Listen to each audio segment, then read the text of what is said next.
Good morning, everyone. Thank you for coming. Like to get started. My name is Peter Ballerstedt. I work for Barenbrug USA. In another life, I am known as Don Pedro, the sod father of the Ruminati. So you may know of me by either name, and it's fine. I'm sure that we're aware of information like this, but just to set the scene, that I looked at the slide this morning. I said, you know, we need to change that. It's like almost 28 years now. By 2050, we're going to see world population reach more than 9 billion people. We're going to have to double world food production to meet that demand. And it's got to be of a higher quality. So a dramatic increase in the demand for animal source protein and food. It's got to come from virtually the same land area that we have. In fact, one could argue that we're fighting a loss of food producing land. And by 2050, it's projected that 70% of humanity is going to live in urban areas. So that's globally. So these are the things that we've all heard before. But I think that we in the grasslands agriculture community would be aware of these and aware of our critical role in meeting these challenges. I've said it before, it's clear. We can't feed today's world without ruminant animal agriculture, let alone this world of 2050 that's coming.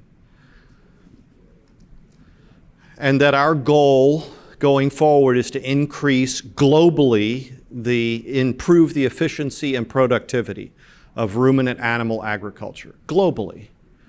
It's not all going to come from the United States. We understand that it shouldn't. But these are goals that we need to work toward, yet we're facing sort of a headwind of narratives and stories coming against ruminant animal agriculture, the production of animal source foods. In October, I got to give a presentation to the International Grasslands, International Rangelands Congress, where I made the case that what we need is a ruminant revolution. We need to revolutionize our thinking about ruminant animal agriculture's role in combating malnutrition, metabolic illness, and to enable sustainable development globally. And I want to make sure that this message gets exposed to our community here in the National Grazing Lands and the Grazing Lands Councils, because I think that I want to give a challenge to you. So I'm glad that you're here, and I welcome the input and look forward to taking this forward. I said then, and I say here, that we have an opportunity to increase the awareness of grasslands. When we've got so many people who are so disconnected from agriculture, any opportunity to increase awareness ought to be taken advantage of, I'd think. We can shift policies and support if we get more awareness of the importance of grasslands and ruminant animal agriculture. We can reduce malnutrition, we can improve public health, we can foster sustainable development. All of these are things that I argue are possible.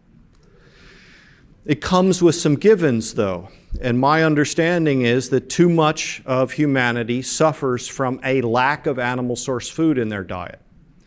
And this is in low, middle, and high-income countries. I'm willing to defend that. I have in other places, not the point here, just to sort of lay my cards on the table. And grasslands and ruminant animal agriculture are essential to sustainable food systems, to public health, and to sustainable development. Again, these are arguments that I've made, others have made. We can defend these. If we need to learn how to defend them better, then I'm all for helping us do that, but I think that these are objective truths. Now, again, there's this narrative of what constitutes a healthy diet and how to avoid certain ill health, namely obesity. These are 2020 data from CDC. We today are sitting in South Carolina. That ranks 10th in the highest rate of obesity amongst adults. Mississippi is first. And this trend has been worsening over the last several decades, despite massive campaigns and information, and yet that information continues today. Maybe it's time for a rethink. Because this isn't just adults, young adults. Now over half of young adults are obese or overweight. This report just came out December 5th. This is also a national security issue, because something like half of the young people who are eligible to serve in the military could not serve because they're too heavy. Let's talk about sustainability. But let's also make it personal, because I think when it gets personal, then the interest level rises. And so I ask you the question, are you part of the 88 or part of the 12? Because only 12% of adult Americans, it's been estimated, have optimal metabolic health. And that's even when people are normal weight. See, we've been chasing bad metrics. We've been chasing markers for health that really aren't all that meaningful. And just yesterday, I saw this paper, released December 6th. Diets with higher insulinemic potential, see, it's hard, insulinemic potential, are associated with increased risk of overall and cardiovascular disease-specific mortality. Anybody here not understand what that means? Please, we're friends here. Okay. So diets that have the potential to raise insulin actually are associated with a higher rate of death of any cause. So do you know whether protein, carbohydrate, or fat raises insulin? You will by the time that Dr. Eric Westman gets done today. How many people have heard of Dr. Eric Westman before? Wonderful. Great. Oh, I jumped ahead and I can even see what the next slide is. For those who don't know, today in the world, non-communicable diseases kill more than the infectious diseases. Most of those are metabolic in nature. Most of those are heavily associated with insulin resistance and hyperinsulinemia, chronically elevated insulin. That thing that I just talked about, the previous paper, this is the evidence.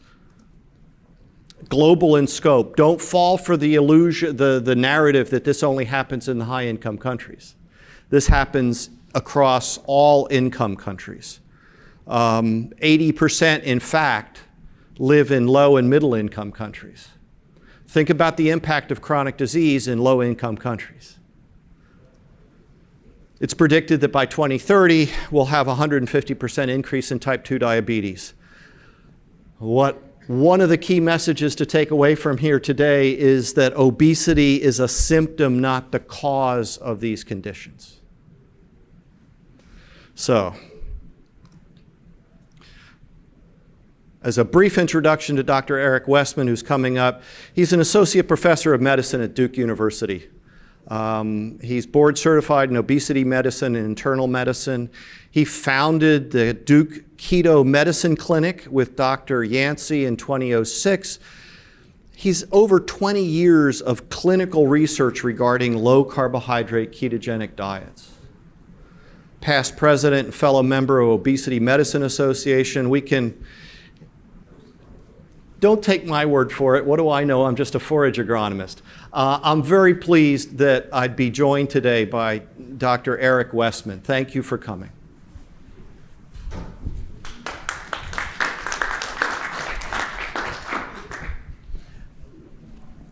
Thanks, Peter. You might think, why is a physician talking about food and ruminants and grass? And I wonder that too. Because today, haven't you kind of noticed that most doctors don't even ask you what you eat? Have you had a doctor ask you what you eat and drink? You have. Oh, excellent. You have. Well, that's 2 out of. And it's a chiropractor. Well, okay, a doctor of chiropractic. You know, medical, I mean, it's still medical, but the chiro seems to be more Yeah. attuned to what you need. Yeah, and even osteopaths, DOs, Obesity Medicine Association that I'm a past president of has a lot of DOs, doctors of osteopathy. And, the chiropractors, dang it, they were really taking over the keto world in the pop culture, which is fine. You're going to see that I go back about 23 years in this space. I was an internal medicine physician studying smoking cessation, an addictive substance that everyone agrees is, well, most everyone agrees is addictive and, can actually be something that a doctor addresses and treats, and there are medicines for it now. 2 of my patients did this, steak and egg diet. I didn't know anything about it, but I was curious, and so I addressed something that I had seen in my practice. I had no training in medical school, and visited doctors who were using this thing. Do you remember the South Beach diet, the protein power, the Atkins diet, all that? Well, I wrote Dr. Atkins a letter and said 2 of my patients did your diet. What's going on? He calls back and says, yes, what's your interest? I said, well, 2 of my patients did your diet. You need to do some research. Now, you have to understand, he was about 70, 71 at the time. I'm, 40. And at Duke, I'm a clinical trialist. I said, you need data. And he kind of said, why would I want to do research? I've been doing this 30 years, right? So those of you who are in research, you're supposed to be doing something new, right? But I explained to him that, no one else believes you. And while he had treated probably 60,000 people out of his center in New York City, I convinced him that he invited us to his office to watch what he did in the office. And that led to our first paper in 2002. And so kind of like there are all these commercials on TV I see, and oh my God, if I had marketing to make the stuff that you see on, imagine that. Well, I'm not the one who has the keto diet today. I'm the one who made keto safe. Or I don't know what the marketing is. I did the research, Dr. Yancey and I, and then Jeff Volek at UConn, who's now at Ohio State, to basically lay the groundwork for what you see today as the keto diet. In fact, I was over the weekend watched chiropractor Dr. Josh Axe and then Dr. Eric Berg, both chiropractors, and I'm like, man, they're making a gazillion dollars selling all this stuff on keto, and that's all great. I mean, but you don't need that stuff. But so we start doing this research, and I'm finding that I'm able to fix things as an internist that I was taught to manage with pills and shots and things. And now I'm in the awkward position today of being the doctor who talks to you about what you eat, but then you don't need to have diagnoses of high blood pressure and diabetes and all these medical problems. As my friend Jeff McDaniel in Atlanta, a doctor, says, we have a pill for every ill. And that's what doctors are trained to do. And I'm now, in kind of an awkward position because my, field, my beloved field of internal medicine, has not done a service to most people that are being managed with medications. Does anyone kind of come to that conclusion yourself? Well, I'm a pack mentality guy. I didn't want to come to this conclusion, but I talk to people about food, and everything gets better. And okay, he's a zealot. Well, I do have to have a couple declarations. So here's my peer-reviewed journal that no one knows about. In fact, PhD students come to me and say that's too old. I can't cite it in my PhD paper. It's too old. Well, okay, but I've had more impact by being on the cover of the peer-reviewed journal at the checkout aisle of the grocery store Photoshop is great. So, you know, they come to your office, put up a little thing and have a photographer do, you know, and so this year, prescription strength keto is just to tell you the internet keto, they're mainly chiropractors, but that's okay. But I get people, I've been using this for now over 20 years, and people started coming in, well, I'm tired of buying all these products, and I have to have apple cider vinegar and bulletproof coffee. And I said, what the hell is this stuff? Because we never studied that, okay? You don't have to buy products to do a low-carb keto diet. That's just, I'm not gonna talk about keto much, but this is, how I got into this is I just was curious to see what was happening to these patients. And now I'm in a hornet's nest of telling people they can eat fat and they can have saturated fats and sugar is the bad guy and all this. And I didn't intend this to happen, but by goodness, by God, but whatever. At Duke, we're trained to protect our data. If you do a study and you find this, you protect it, you keep going down that, and Duke is a data-driven place. I don't know if you've ever remember the Duke rice diet. That was way before my time, but actually it set the groundwork for what was called the low-fat, ultra-low-fat diet. So what Dr. Kempner did at Duke in the 1930s ended up being kind of popularized by Dr. Ornish in 1990.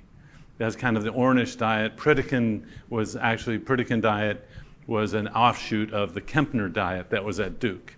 But now, not to confuse you, I don't use the Kempner diet or the rice diet anymore. Nobody wants to be that draconian. I mean, it's 800 or 600 calories a day of rice, fruit, and fish. But that can work too. And if you've watched the show Naked and Afraid, anybody on TV? So that works really well too. They lose a pound a day. If you said, I'll do anything, I'll send you to the Naked and Afraid show. And if you've never watched it, the naked part is, they do take the clothes. No, but they blur out the thing so it's on primetime TV or on network TV. And then the afraid part is that there are things that'll kill you. Snakes and all these things. But there's a pre-post picture before and after the show. Most shows, they lose a pound a day of weight. This is just to hammer home that weight loss, obesity, insulin resistance, all this is what you eat. It's not your exercise, it's not the plastics in the bottle and all that. It's what you put in your mouth. That's the most important thing. And anyone want to do the Naked and Afraid diet? I don't have any in.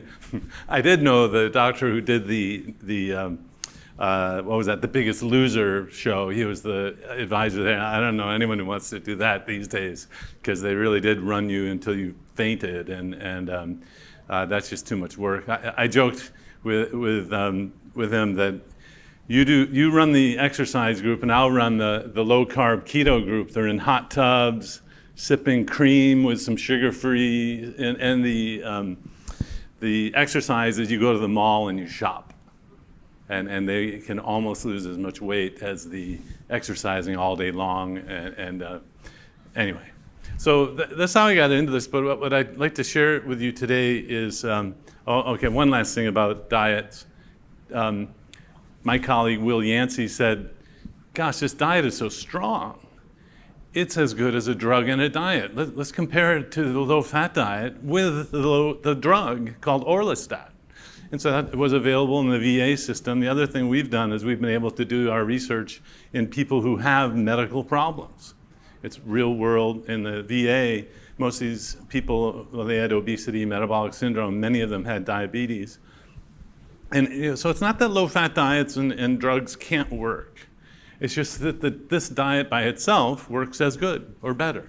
What I love about this, there's that old saying, you can hide things in the average and the mean. This paper actually shows every patient's results. And in red there was someone who lost 30% of their weight over that 48-week period just by changing the food. It's amazing. So anyway, that's, so this is just my background. Now for obesity, there's so many studies. The score of low carb versus low fat is like 31 to nothing.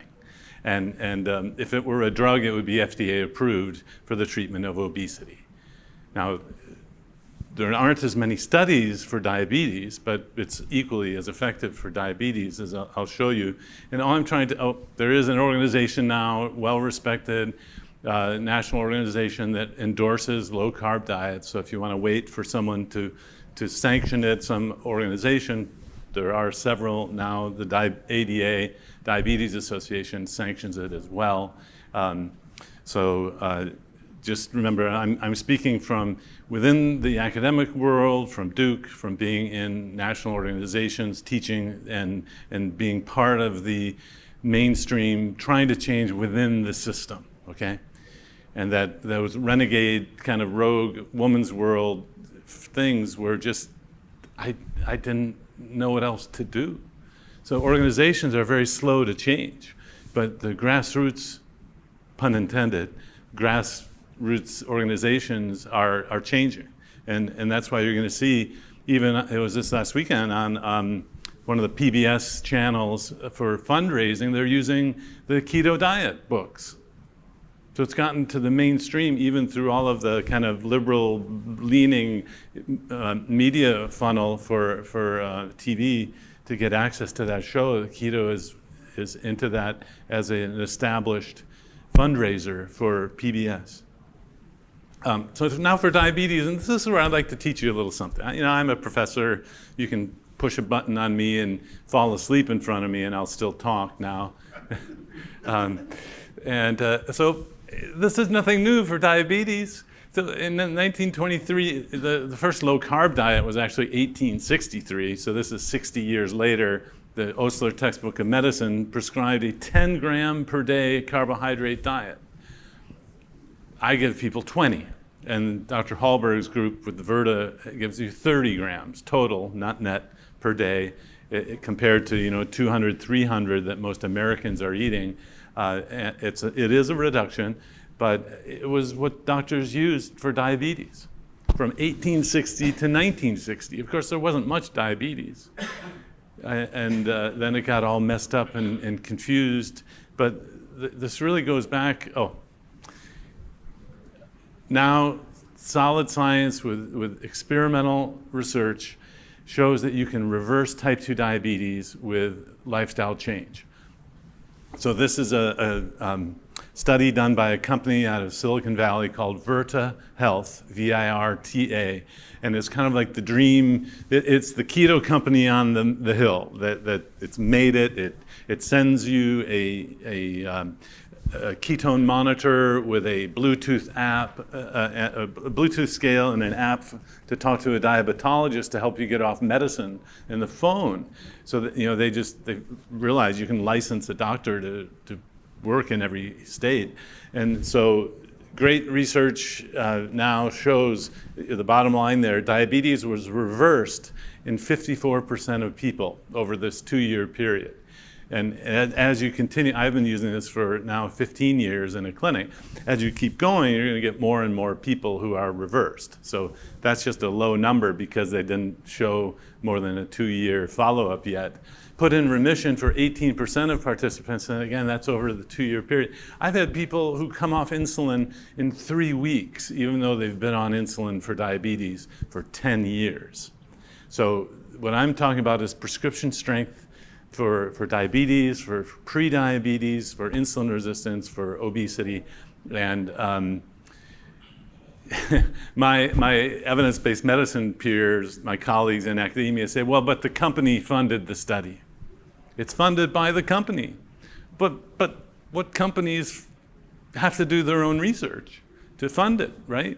And so where are our governmental organizations that have known about, okay, they don't know, that this has been around over 100 years. Where are the studies that show they haven't been done? So that's the paradigm we're in, is that this didn't either make sense or the cholesterol was going to go up or you're going to have saturated fat in the food. So our guardrails for research in the medical world have not allowed these studies to be done. And until recently now, things are changing a little bit. So the American Diabetes Association has low-carb diets in their guideline for use for diabetes. Again, if you want to wait for organizations to change. And you can see the last name on there, Will Yancey, is my colleague at Duke. And the story he tells about how they wanted to get rid of the data on low-carb diets in this panel organizational is chilling. And I remember Will called me. I said, no, you don't let them take out data from, it's data that you collected, you keep it in there. So it's really kind of amazing how the medical world is trying to keep this out of the mainstream for various reasons. Now, I mentioned that LDL guardrail and the LDL cholesterol because everything gets better in nutritional ketosis, which is when you're a fat burner, when you're not eating much carbohydrate. Everything goes in the direction you want except the LDL. Now, the direction you want is a one-size-fits-all interpretation of this LDL thing that I find I'm in the middle of this fulcrum point where metabolic syndrome that you're going to hear about here is improved by this, and LDL is kind of in the middle, and some people it goes up, and some people it goes way up. And I'm working on the slide where, yeah, keto diets cause heart attacks in doctors looking at the LDL report on the panel. The patient's just fine and the doctor's keeling over with a heart attack. I have people coming to me being bullied to be put on medication for this one little thing in the blood. No, everything else gets better.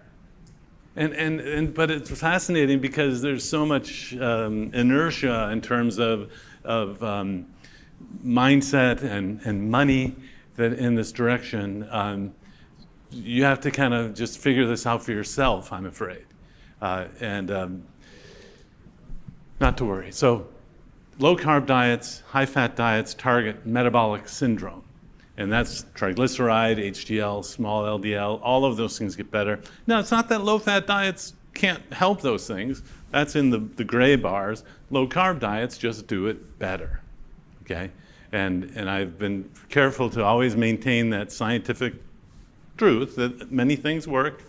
It's just this one works really well and it's tasty. You get to eat. Oh my gosh, I learned this year that I could live on this local company's brisket and collards. It's just so delicious. I mean, I grew up in Wisconsin. You know, I'm pretty familiar with cheese and bratwurst and sauerkraut, but this North Carolina company with the brisket. Now, I've learned treating people in North Carolina that the response is, well, doc, you haven't tasted my brisket. Okay, don't you make your own brisket? Yeah, it's too much work for me, but anyway. So yeah, that's what I prescribe to people. It's fantastic. So keto or low-carb diets or lifestyle change addresses insulin resistance. We opened the Duke Keto Medicine Clinic. We called it Lifestyle Medicine, changed the name to Keto over the last few years, and I've treated now, I think it's 10,000 people. It's hard to actually use this electronic medical record exactly to get a number, but and it doesn't mean that everyone's been following it the whole time. About our latest survey, about 50% of people don't follow it at a year, but this is a lot better than the 100% who don't follow it, who don't get our kind of teaching. So I don't know how to help everyone, but those who do it, it will work for. And I've treated people who are so sick they're on the heart transplant list. No one else will touch them. They have implanted pumps that go, rrr. These people have no pulse. And I get to help them in order to get a heart transplant. So that's the world I live in, using this method, talking about food rather than giving pills and managing diseases. It's pretty great. So now for medical students and residents, there is a rotation they can take at Duke that exposes them to many different weight loss approaches. And I go over this with them, that when you look at what the human body is composed of, what are we made of? We're organic beings. We're mostly water. Unless you've come to my office with a big BMI, you're mostly fat. A lot of people will look on my body composition. You mean I'm 70% fat? Well, yeah. I mean, so anyway, the non-obese human is mostly water, and then protein, and then fat. You know, you're not made of much sugar, carbohydrates. Why do you need it, right? So this was the first question I needed to know to satisfy my own not wanting to hurt anybody, that do we really need to eat carbohydrates? Do we really need to have sugar? Well, but I love it. No, that's a different issue, you know. But I crave it. No, that's a different issue. Remember, I came from smoking cessation, where you don't need to smoke, but a lot of people needed help to quit, and a lot of people still smoke today. But this really comes down to the fact that we are mostly protein, and so what we, as biologic beings, we pull down and recreate these proteins and cells in our body. Protein comes first. And if anyone teaches you a nutritional approach that doesn't have protein coming first, ask them what their credential is, please. Because, we are made of protein. Why wouldn't protein come first? Okay. And now what's really neat is you can run your engines on carbohydrates, sugars and starches, or fats. You can run your body on fat. It's a great way to be. So this, have you heard the term essential nutrient? An essential nutrient is something you need to eat or drink that the mammal or the organism can't make on their own. So when you look at the required human nutrient intake, we need water, we need energy, we need minerals, we need amino acids, those are the proteins, the building blocks. We need fatty acids, although you don't need a whole lot, you do need it. You need vitamins, you need some other things. In fact, we don't know every essential nutrient yet, which is really why I hedge my bet and say I want you to eat real foods and not fake foods, because we don't know everything about the human body still. There are vitamins being discovered, for example, which might surprise you, but that's just the way it is. There's no sugar on this, is there? There's no carbohydrate. There's no glucose. There's no fructose. There's no lactose. So sugar is not an essential nutrient. You don't need to eat it. Your body will make everything it needs from the proteins and the fats. And that really was what I needed to satisfy myself with before I used a method that really extremely limited carbohydrate in the clinical trials that we did. And so let's just go back to now, if you don't need sugar and starches, and what are they? And has it been known for a while that what carbohydrate is in food? Absolutely. So this is, remember, from 1923, the Osler textbook of medicine, the diet actually that I teach today. I have this on my wall, but it's in color and newer fonts, and I teach meat. People eat meat, poultry, game, fish, clear soups, gelatin, eggs, butter, olive oil. That has no carbs, but on the left here, a 5% carbohydrate food is lettuce, spinach, sauerkraut, string beans, celery, asparagus, cucumber, Brussels sprouts. It's the same list I use today that fixes and prevents all of these medical problems that my colleagues are using medications to a pill for every ill, and they don't even talk to you about the food and drink that you're having. So it's not new. What's interesting is, have you ever heard of the grapefruit diet? Remember that one? Well, guess what fruit is really low in sugar? Carbohydrate. It's grapefruit. And then, yeah, we joke, you can have some fruit, you can have some olives. But, okay, they're supposed to be funny, or an avocado, half an avocado. But no, you can't have lemons and oranges and strawberries and all that if you're trying to reduce your sugars and your starches and if you want it to be effective in everyone. This is just, it's been known for a long time which foods are sugary and starchy, and it turns out back then they didn't measure insulin levels. But here's what happens to insulin levels after you eat foods that have different carbohydrates. So here's glucose, blood sugar, blood glucose, and then insulin. And you can see the flat line on the left is a meal that has no carbs in it. And then that corresponds to that really little blip in insulin at the very bottom. So if you don't eat carbs, you don't raise insulin levels. So blood glucose goes up, the body doesn't like it, sends out insulin to lower the blood glucose. You turn glucose either into energy or into fat, happens in the liver. If you get fatty liver, it's from too much sugar, not fat in the food. That's what insulin does. Insulin is the fattening hormone. You eat meals that have carbs, the blood glucose goes up, and look at that insulin response. That's a very, it's a normal insulin response after a carb-containing meal. It doesn't mean it's optimal. As Peter showed, the insulinogenic foods are the carbohydrates, and the diets associated with insulin rises are the ones associated with cardiovascular disease. And so what's shifting in the world of diet and health is going from worrying about fat in the food to worrying about insulin rise after the meal. And it's just astounding to see my research colleagues not connecting the dots. Well, if we need to lower insulin, what should we do with the food? I just can't, but, we must have, can't have fat and can't have saturated fat, and yet saturated fat doesn't raise the insulin level at all. So this is where the training that most doctors and researchers have received, they can't understand this. Because you're painted into a corner of, well, what do I tell people to eat? Just protein?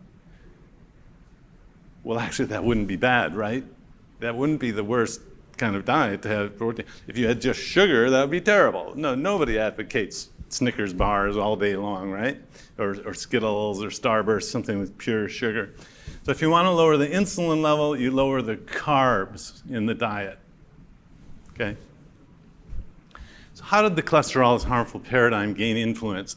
Long stories, books written about it. I highly recommend Gary Taub's Good Calories, Bad Calories if you want all of the science. And there's so many references in there. It's really dense. A little easier read is Nina Teicholz's The Big Fat Surprise. To summarize it in one bullet, which is not possible, a confluence of weeks science, nutritional epidemiology it's called, industry influence, food manufacturers, foods lobbying, the government guidelines. It's this Gordian knot that you point at one thing, you'll be pointed to another. Oh, can't be, can't be. So if you really want all the detail, Gary Taubes' book for me was really important to understand how could an entire field get it so wrong, my medical colleagues. Highly recommend it if you want to know how this paradigm got started. So, but there's evidence that the dietary fat, heart disease hypothesis, even other health problems, is fading. Remember, it's a hypothesis. It's never been scientifically proven. You would expect with the degree with which you might be told to do a low-fat diet, it sounds like it's been studied like a drug, when actually the low-fat diet in 40,000 women didn't do anything. So when the hypothesis was attempted to be replicated in higher, more rigorous studies, it didn't work. And the problem with our current situation is if, a governmental approach, NIH researchers spent taxpayer money and they found that it didn't work, that's not great PR. And so you're not gonna, it's kind of fading, it's dying, no one's gonna take responsibility for it. And actually, the researchers, just in the last couple of years, have high-level journals, articles showing that there's no limit for dietary fat, dietary saturated fat, or dietary cholesterol in human health. So the research has pivoted, has high-level publications with people from all around the world saying that, and it's going to take time. Well, it may never change, in a medical world that's influenced by so many other factors, not just science. So most recently, we're seeing some studies that are trying to put all of the information together in terms of risk, which is great. But this just came out this year. This is a paper looking at the first heart attack in women. And the hazard ratio is a summary, a kind of of the association, how strong an association is. And if you look, you compare, if a doctor's talking to you about LDL cholesterol in the clinic today, and they don't talk to you about the diabetes and the metabolic syndrome and the hypertension and the obesity and the smoking that you might be doing, and whether your parent had or a first-degree relative had a heart attack, or your triglyceride level, then they're talking about something that is relatively unimportant. But this is what my patients tell me is in my area, Durham, North Carolina, and I'm sure this is true all around the country, that there's this focus on cholesterol when the real focus should be on the glucose, the insulin, the metabolic syndrome, which is triglyceride and HDL, elevated abdominal circumference, elevated glucose, elevated blood pressure. Those are the factors. For how many of you is this kind of the first time you've heard this?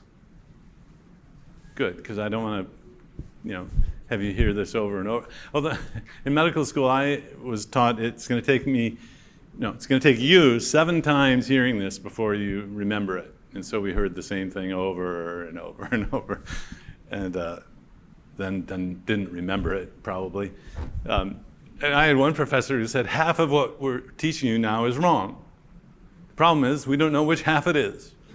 And so if a doctor doesn't learn, if you don't follow research over time, and this is why I wanted to be a part of that, the collection of the research, to be able to shape things going forward. So take-home points, and I'll get it back to Peter. Assess your cardiac risk based on these new criteria, not the old way. If you are susceptible to insulin resistance, then eat to keep the blood glucose and insulin low. And there are a lot of ways to do that. And if you're not susceptible to insulin resistance, you probably don't even have to worry about this. Darn it. So this is where it's very confusing. You can pull someone who's not insulin resistant, feed them anything, and show data, oh, see, my potato doesn't have any issue with health. But that's in someone who's not insulin resistant, doesn't have that genetic tendency. So beware of, the doctor or organizations that get together, pull out a selected group of data, and to me it's as crass and silly as saying, see, this didn't happen in men, so therefore it can't happen in women. Fortunately, we don't make that mistake anymore, but it took a long time to get more research on women, though. So it's a different metabolism, low carb and keto, and if you have a tendency toward insulin resistance, then listen up. Don't have a concern about eating fat in the diet. Fat doesn't raise the blood glucose and insulin at all. I showed you that in that one figure, and it's repeated over and over. Eating natural fats, including saturated fat, is healthy. Don't be concerned about that. But of course, if medical conditions are present, if you have them, your loved ones, you're on diabetes medicine, you're on high blood pressure medicine, then monitoring to safely de-prescribe the medicine is needed. And so there's a role for my clinic and clinics like mine to help people get off the medication safely. But I have no problem teaching someone who's not on medications, because this is just healthy eating, and getting away from the whole sugar mess, if you will. So thank you for your attention. Let me give it back to Peter, come on up. If you're interested in more of the work that I've done, ericwestmanmd.com is my website that will direct you to things like End Your Carb Confusion, Adapt Your Life Academy, which is also a company I founded, and we're teaching courses about this now left and right. Check out ericwestmanmd.com, and I don't even have it on this slide, I'm sorry. It's a terrible marketer. Got to learn from those chiropractors on public TV. Thank you so much. Thank you. Thanks.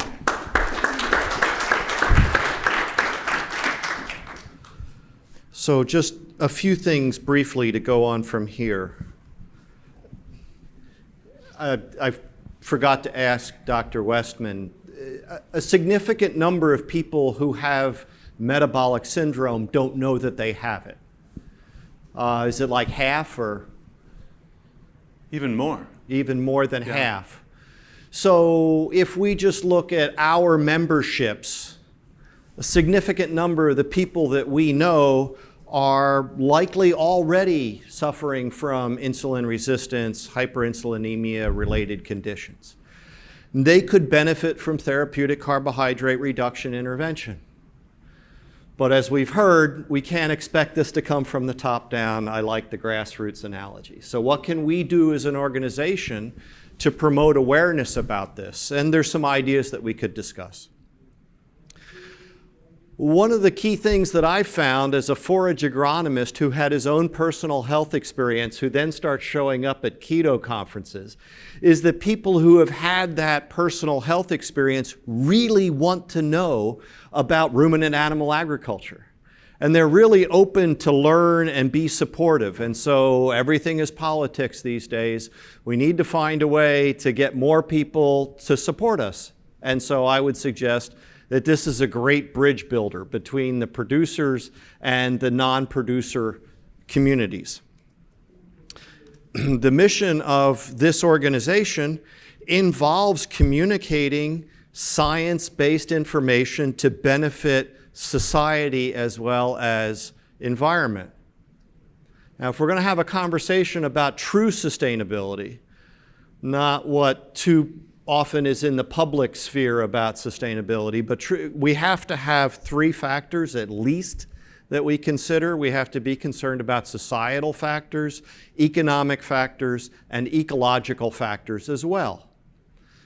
Okay, so we've just heard an awful lot about what could be the societal, personal effect of chronic disease.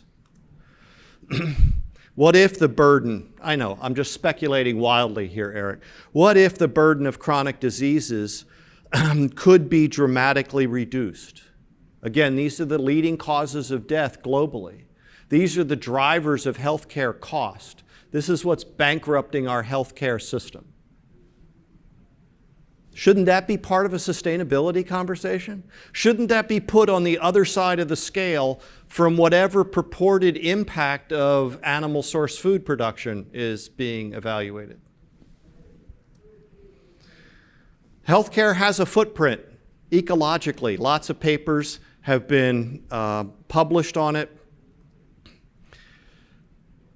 Just go through this quickly. Surprisingly, our analysis reveals that the pharmaceutical industry is significantly more emission intensive than the automotive industry. U.S. healthcare sector was also responsible for a significant fractions of national air pollution emissions, including 10% of greenhouse gas emissions. When was the last time you heard anything on media about reducing greenhouse gas emissions from healthcare? Well, but healthcare is essential.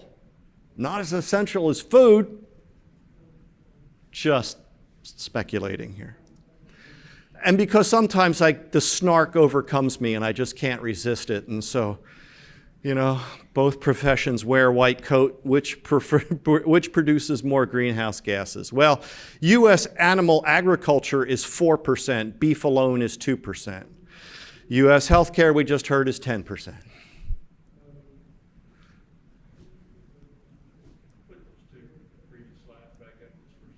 Sure. I'm happy to share slides too. We can go back. There's that one. And there's that one. You're welcome. So, leading non-traumatic cause for amputation is diabetes. I think it's something like every 30 seconds someone in the world loses a lower limb due to diabetes. So I'm a little squeamish about using this, but sometimes we just got to be really overt and say, what's, the diabetes footprint?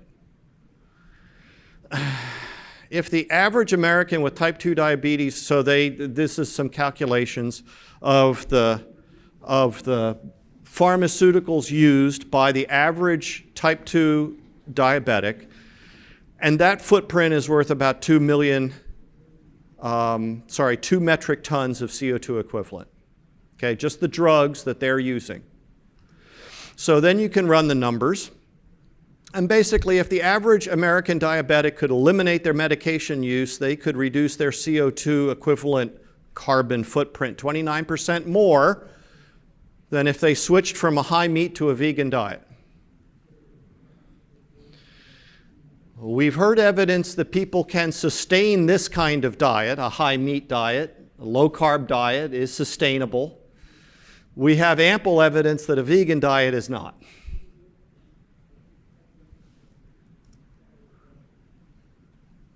And so then you can spin the numbers out. That's like 50 million metric tons in the United States. That's like the carbon sequestered by more than 65 million acres of forest in 1 year, which would be somewhere between Colorado and Oregon in size as forest.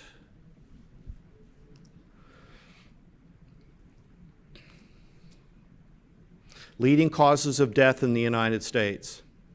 And we've just heard about this burden of hyperinsulinemia. We've been focused on LDL and BMI and MOUSE, and we've heard evidence that those are not meaningful metrics. It would be like selling hay to a dairy farmer saying, well, it's green. Well, yeah, it's green, but that's not what I need to know. But we've been doing that for public health. So diabetes is the 7th leading cause of death. What percent of the other 9 leading causes is due to hyperinsulinemia? Heart disease, we've heard a lot about. Cancer, well, there's some evidence. Chronic lower respiratory diseases, perhaps. Stroke, perhaps. Alzheimer's is being referred to as type 3 diabetes, and there's work in that area. Kidney disease, what's a major driver of kidney disease in the United States? So what are the potential emission reductions if those burdens could be addressed? Remember, those figures I just gave you were for drug use for diabetes alone reduction. Then we've got all the rest that's potential. I'm just speculating wildly. But I think this is a message that can resonate with people in our community here or the wider community, that when you improve your health, you are improving the world, and perhaps it's the most practical thing that individuals can do. So you part of the 88, you part of the 12. Ask that question at the beginning. Only 12% of adult Americans have been estimated to enjoy optimal metabolic health. How would you know? Well, what these authors suggested was if you have abdominal obesity, waist circumference 40 inches or greater in men, 35 inches or greater in women, I'm sorry, sisters, biology is not fair. If you have elevated serum triglycerides above 150 milligrams per deciliter, low HDL cholesterol, below 40 milligrams per deciliter in men, 50 in women, again, my apologies. High blood pressure, high fasting blood glucose. If you have one of those, or if you're taking medications for any one of them, you don't enjoy optimal metabolic health. Well, we've just heard a presentation from one of the leading researchers in the area that therapeutic carbohydrate reduction is an acceptable, safe, and effective means for addressing those. How could we spread that message more through our membership with the idea that that could then resonate out further than just our membership? Some more resources. If you haven't read the October 2019 issue of Animal Frontiers, this was dedicated to this idea of food of animal origin, a prescription for global health. Dietdoctor.com is a free website. There's a lot of information that's there for free. There is a subscription to it, which gets you more information. First month's free. I think it's $7 a month. I may be off on that. I have no financial interest in it, but like I say, there's a lot of information there that you can get freely. There's a dynamic white paper available on the web called Animal Source Foods in Ethical, Sustainable, and Healthy Diets. And this is kept, real current, up to date. And you can read a white paper, high level, and then drill down into ultimately the paper itself, the research. I think there's over 24 scientists from around the world contributing to this. There's now a Society of Metabolic Health Practitioners, so health practitioners can now get accreditation from the Society of Metabolic Health Practitioners, and you can find this on the web. They have a provider locator list, and they also have a very interesting document, which is a clinical guidelines document, which you can read. There's lots of sources cited, and it discusses obesity, it discusses diabetes and other conditions. Dr. Westman mentioned Gary Taubes and Good Calories, Bad Calories. Maybe some more accessible, more popular books of his, The Case Against Sugar and The Case for Keto. It's interesting for those of us who are in industries producing red meat and full-fat dairy products and others to learn how the sugar industry played a part in the argument about whether it was carbohydrates or fat that causes disease. Which side do you think they came down on? Nina Teicholz's book, The Big Fat Surprise, Why Butter, Meat, and Cheese Belong in a Healthy Diet. We had a series of Virginia Forage and Grassland Council meetings one year, and I think we sold 3 cases of these books. Adele Height and I were part of that program. I recommend this book as well.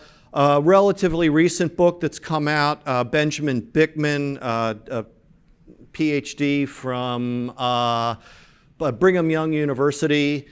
He's on top of this metabolic health, insulin, hyperinsulinemia, insulin resistance. It's called Why We Get Sick. So a call to action.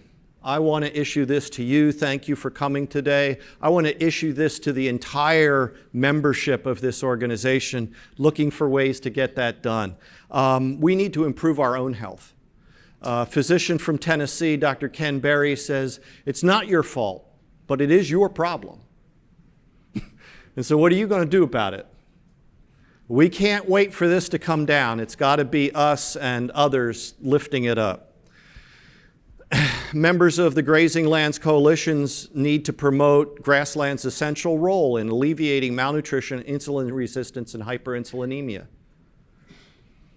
Please let me know what I can do to help your organizations. Please let me know what I can do to help organize events or invite people, maybe even from your area that you're not aware of, or others from other areas. This is my goal and passion and mission in life, so please. I will call attention to the upcoming 25th International Grasslands Congress, which will be in northern Kentucky, May 14th through 15th, 2023. The title of that is Grasslands, or the theme is Grasslands for Soils, Animal, and Human Health. And this will be an opportunity for us to bring together people from around the world, focusing on these key areas and try to get this message spread.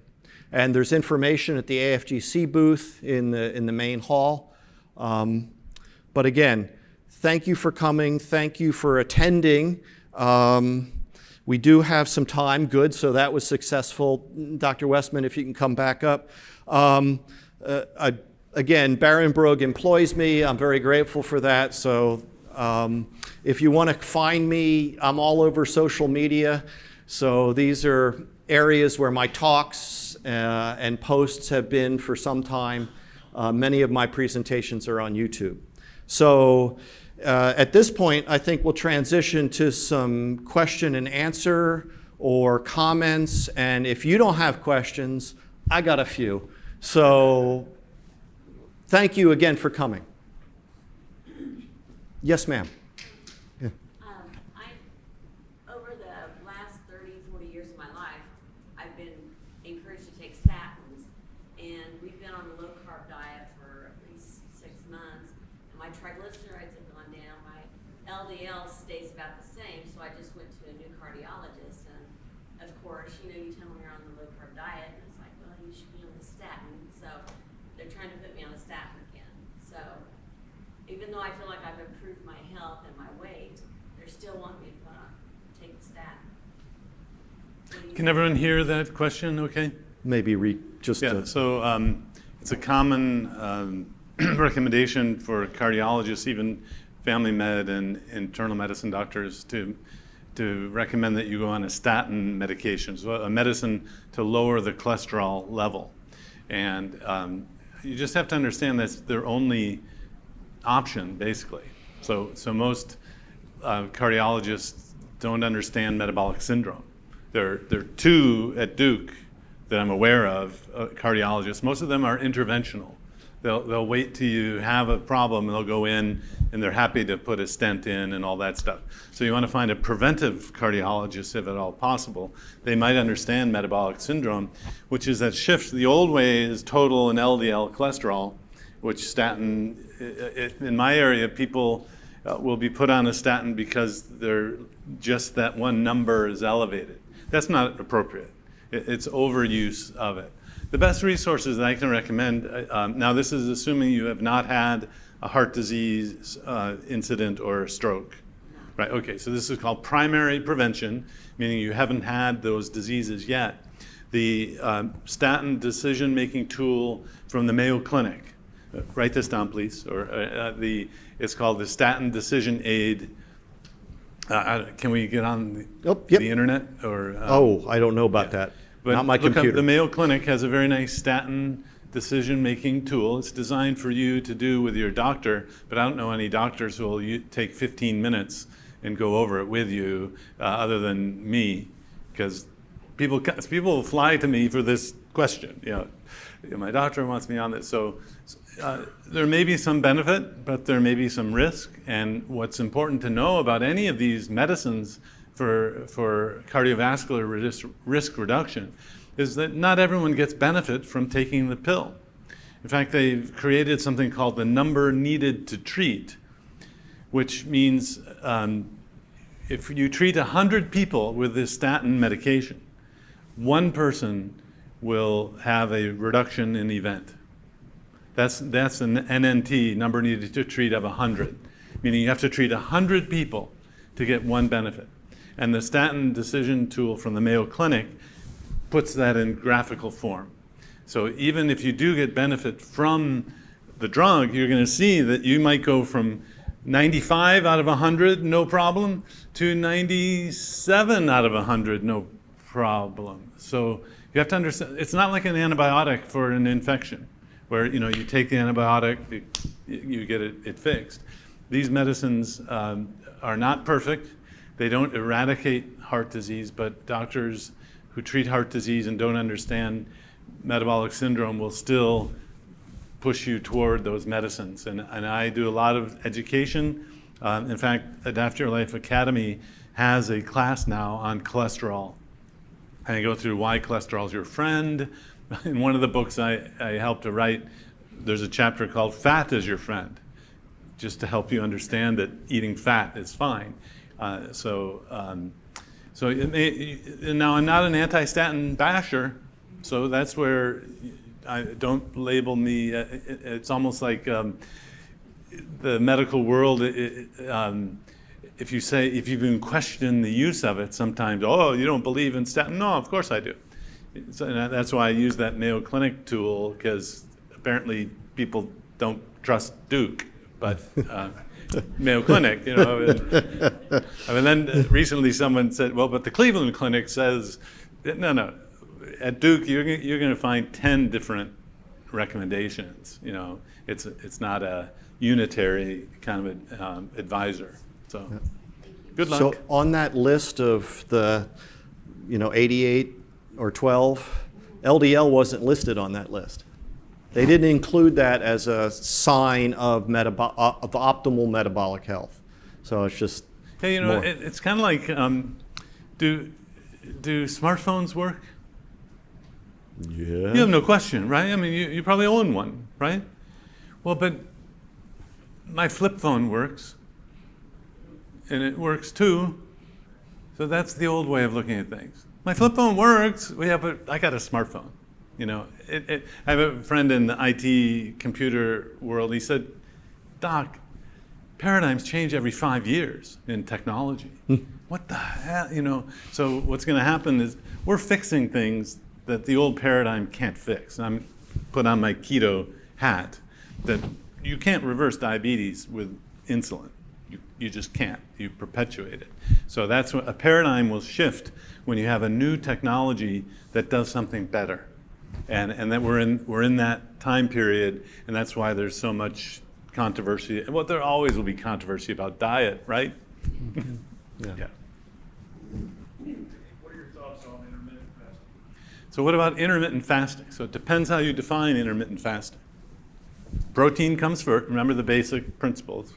Protein comes first, and now how much protein you have and need varies depending on what you do, your size, and if you're getting adequate protein and adequate nutrition, intermittent fasting is fine. Doesn't matter when you eat. So intermittent fasting, the way I see it, promoted by the keto folks. This is like Jason Fung with the fasting group. They're doing it in the context of lower carb diets. So they're focusing on protein first. The strange thing is the NIH group that studies intermittent fasting feeds people carbs once a day. And then they wonder why people are hungry and the therapeutic or intermittent fasting doesn't work. So you go to the trusted, funded, governmental NIH scientists, and they're not doing it right. Well, wait, right, wrong? I mean, if you eat once a day, you're not hungry, great. Lions eat once a week in the wild. You bring them into the zoo, you feed them every day with carbs, and they get diabetes and obesity. So therapeutic fast or intermittent fasting depends how you define it. Sure. Yeah. Oh, the old idea of you need to eat 3 meals a day to fuel. And tell you what, how silly is it if you went to fill up your car 5 times a day just driving around town? That's kind of silly, isn't it? So it depends how much you use it and all that. But I did meet one patient who says, I do that, doc, because I'm always worried that the gas station will run. Okay, I need to adjust the anti-anxiety pill. So anyway, doesn't matter how often you eat. One of the conditions that I've heard that I hadn't thought of being linked was fertility issues, and one called PCOS. Oh, yeah. Is that in your clinical? Absolutely. Yeah, so one of the most common causes of infertility today is called polycystic ovary syndrome, or PCOS. It's basically the male hormone of testosterone is too high, so it prevents women from ovulating and getting pregnant. And carb restriction, if you want to call it therapeutic carb restriction, that's fine. That was the political the mainstream folks, you've shown that it's therapeutic, but we can't let people eat this way if they've never had any health problems. I mean, so that's kind of why that therapeutic is on the guideline. It kind of smoothed in there when I think this is healthy for everyone. Yeah, so I will fix people who've been to our Duke fertility clinic, had the whole treatments and the IVF and all this. All of that fails, and they go, well, I don't know, maybe you should work on your obesity. They come to me, and in 2 months, they're pregnant. Because it's not just the obesity treatment, it's the change in metabolism, that the insulin goes down so much. Remember, it really is all about the insulin. After the meal, and if it's going around all day, insulin makes women secrete more testosterone. at the level of the ovary. And so you can see a reduction in the testosterone if you measured it. You can see the hair changing. You have less facial hair. Menstrual cycles come back. In fact, that's one time when I counsel, be careful. You might get pregnant this first month, and you might not even know it because you ovulate and you get pregnant, and then you don't even have that. If you have skipped periods, sometimes you get, oh, well, I don't know why I miss a period. So, yeah, that's only once did I, because I saw the horror of the crowd, I got up and said, I have to confess I made one of my patients pregnant this week. Shock. No, it's not what you think. And I'm not, me too. I don't use that anymore. Yeah, but no, it seemed like a good. Even I wouldn't. Yeah. Okay. Any other questions, please? Right here. Yes. To harp back on her LDL question, I've been getting a lot of response from my doctor about my LDL is I need to work on it. And I've been working on it quite a bit on my own because I don't want to get sick. So my question is, are there any herbs, are there any special foods that I need to focus on to try to get the LDL? Did you hear that? Did everyone hear that? So after writing this course, which is available to the public, it's about 2 hours of me doing videos, and you can't sign up now. I'm not selling it. I don't even want you to worry about your LDL. But this is one-on-one. If the pack mentality is so strong that if word got out that Dr. Westman doesn't want you to worry about your LDL, the only time I've gotten a nasty gram at Duke is when I mucked with someone's statin drug because she was so upset. She didn't want to talk to the cardiologist about stopping the statin because she knew he would just be a bully about it. So she talked me into, well, okay, you can stop the statin. It was for primary prevention, and let's see how your cholesterol level goes in 3 months. Well, she saw the other doctor within that 3-month time period, and he said, "What are you doing stopping the statin drug?" So I don't even want you to worry about LDL anymore. So this is my subtle way of saying there's something more important. It's the glucose, the insulin, the metabolic syndrome, all those. Can we show your last slide on metabolic syndrome? Yeah. We can Go up just a few. So these are more important to worry about, and LDL is not on there. So it's kind of like I'm teaching you how to use a smartphone, but your doctors are still using flip phones. And they'll say, but smartphones can't work. Well, no. Focusing on metabolic syndrome is a good focus. And you have to hear this, you have to follow. I've followed people now for 20 years with elevated LDLs, and they're fine. Part of the modules in the class that is to help you understand where that all came from. And that's important because your doctor doesn't get the deep dive into where it all came from. It was not really great science. And it's become a guideline that people follow. And I'm sorry that you're going to be smarter than your doctor about some of this stuff.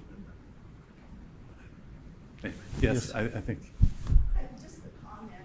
My son and daughter-in-law, who are in their mid-50s, are ultra trail runners. That means 100-mile runs. The ultra marathon. Yeah, did you know this exists? There's a race where you run 100 miles. It's the trails. Yeah, yeah, for fun. for fun, and not profit. I don't think. No, just for fun. Yeah.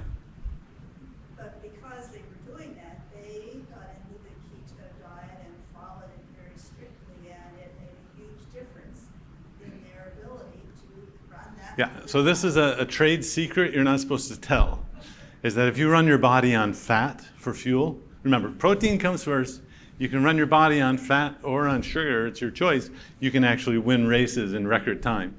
Yeah, so Zach Bitter has been very outspoken, zachbitter.com, how he uses low-fat diets. He's the world record holder for ultramarathon. Yeah, one of the med students taking my rotation was an ultramarathoner and did a survey, It's still a very, maybe 10% of all ultramarathoners. So if you go to your friend who's an ultramarathoner, and you might say, hey, do you do keto? And, no, well, you might want to. You could become the world record holder. There are Olympic athletes in skiing, and it's thought of as think of ultramarathon, you're not ever sprinting, and it's still thought that this isn't great if you're doing sprinting, but that's changing. So Jeff Volek at Ohio State is finding that this curve of how long you can do it anaerobic, meaning no oxygen exercise, on just fat is different. So there's two movies, Serial Killers and Serial Killers 2, that's Cereal, if you're interested in the whole story of keto and elite athletes. In the second movie, Serial Killers 2, Cereal, Sami Inkinen and his wife row in a rowboat from San Francisco to Hawaii. Did you know this was a thing? They break the world's record by 15 days. But you see, they consulted Steve Finney, who's one of my teachers and co-author on a book, and they took 6 months to maximally fat adapt. And they measured in a lab to make sure they didn't get in this rowboat until they were optimized. So they optimized their fat burning, and it's all in that movie. The problem is it's so over the top. I recommend that to my patients, and they're like, well, I'm not going to row in a rowboat. What does it have to do with me? But the main point is you can exercise as a fat burner. Yeah, and that's interesting. I hope, so zachbitter.com would be the recommendation for your relative. Yeah, ZACHBITTER.com. I think he does add a little carb during the 100-mile. Yeah, if someone comes to me even today and says, Doc, I want to do a marathon, I'll look and I go, why? Yeah. Well, you have to understand, the average person in my office is 61 years old, and the BMI on average is 37. So a normal BMI being 25. I have a clinical population, but that's great. And it makes sense metabolically and health-wise, as long as you get sufficient protein and complete proteins. And that's why I'm here, talking about animal source foods, because you don't have to worry about whether you have a complete protein or not. Yeah. Well, yeah, sure. So in August, I visited my primary care doctor after 8 years of not seeing anybody for hormonal issue, acne, periods, that kind of thing. So I'm like, obviously there has to be something wrong. Of course, the first question she asks is, well, what have you eaten in the past week? And embarrassingly, I Well, but had to tell her. hooray for the doctor to ask you what you were eating. Like, this is not what I gave you for. But one of the questions was, like weight loss, because it's not as easy in my 30s as it was in my 20s. You can't just take a water pill and lose a couple pounds. And so she said, we're going to do full blood test panel and see where you're at. And I was shocked that everything was on the high side of normal or just above. And of course her recommendation was the Mediterranean diet. And I've always kind of stayed away from the keto diet, because you always hear the horror stories involving ketosis. And I'm like, well, I don't know if I want to do complete elimination of that, but at the same time, it's a lot easier going downstairs to the freezer where, there's a chest freezer full of beef versus going out and buying, the chickens and the fish and, all of that.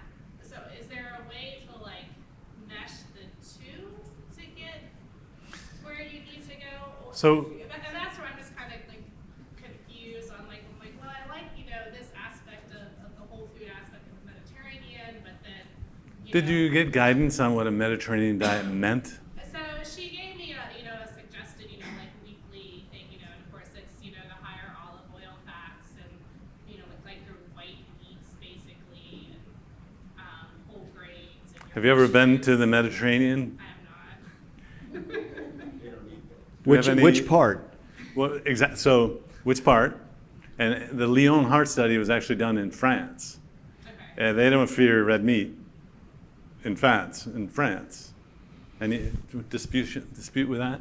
Dispute? So, no, actually, Mediterranean diet is not the world's best diet, even though I coach people who are doing keto to tell their doctor you're doing the Mediterranean diet, and they won't give you grief.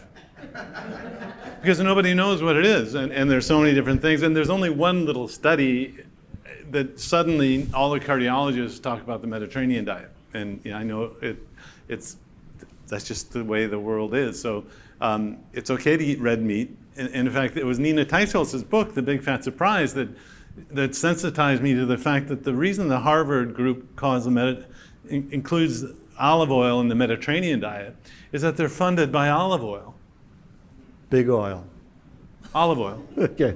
So I gave some talks in Asia, and they're like, we don't have olive oil. We can't get it. What do you mean? I saw Dr. Willett. He's the leader. He created the book in the field called nutritional epidemiology, which means we talk to people about what they eat. Maybe 10 years ago, we follow the health issues, and then we correlate. And if you're healthy and I'm not healthy, if I just eat what you eat, then I'll be healthy. Yeah. That's the fallacy of nutritional epidemiology, where all of the worry about red meat comes from. The fallacy is, if I just eat what you eat, I'll be healthy. Well, but what if I have insulin resistance? What if I have a different metabolism? So the Mediterranean diet advice is just what doctors give and all that. It's interesting because when you look at how much fat is in those different foods, there's not much different, and I don't want you to worry about the fat in the food. And in cultures that have no sugar, there's no teenage acne. Didn't you say acne? Wasn't it? Yeah. So it's sugar. Sugar. Every diet book dermatologists write about skin, it's low sugar, because they know it works. So I was kind of shocked. A dermatology professor at Duke came up to me after one of my talks and said, I do relief work in South America, and there's this culture there's no sugar. Their kids don't have acne. You can test this for 1 month, cut the carbs out, and especially highly refined carbs. In fact, I have a patient of mine who came back, young man, pockmarked face, but he had a mask on. I didn't really know. He came back 6 weeks later, it was all gone. You'll know in 6 weeks. So I was really hard at it for like the first month, because you're like, oh, you're shocked, and I noticed there was a dramatic, regularity was back, and she said, it's all just from your diet. There's nothing wrong with you, it's just your diet is that bad. And of course then, the obsession weared off, and then, I started having the problems again, so it's kind of like, oh. So it's not your fault, but it is your problem. Yeah. Ken Berry is quite the Pithy. yeah. It says, so, well, there are a lot of ways to learn about healthy eating, and End Your Carb Confusion, our latest book that came out this year, has gotten a lot of good reviews. And it's not a keto down your throat kind of book.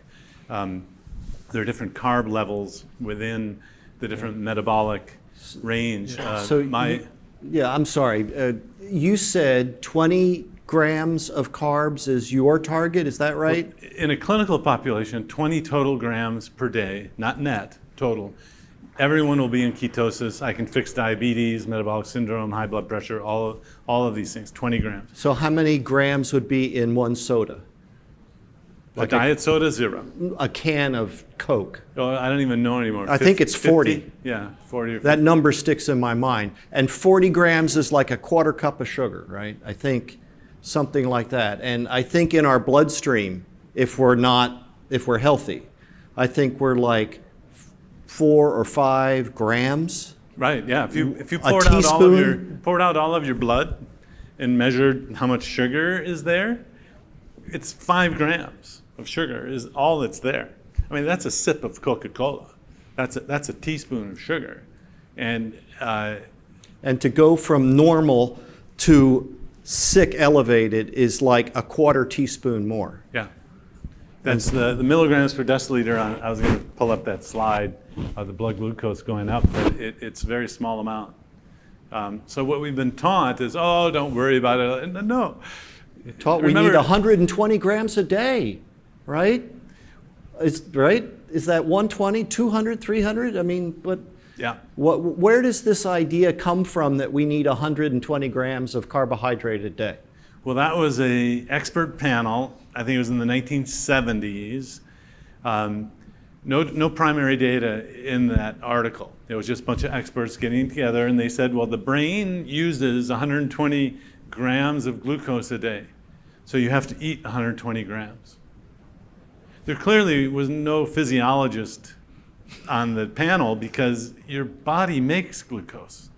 You don't need to eat. So even if your brain uses 120 grams a day, your body can make 120 grams by itself from the protein that you eat. So it was a bobblehead. It even got to the point where, what should people eat in space?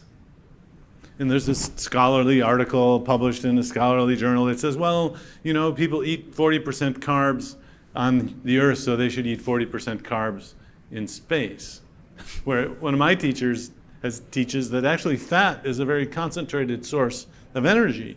And if you keto adapt, fat adapt people on Earth, send them to space, you can send 3 times as much energy in that same weight compartment. People can live 3 times longer in space if they're fat adapted.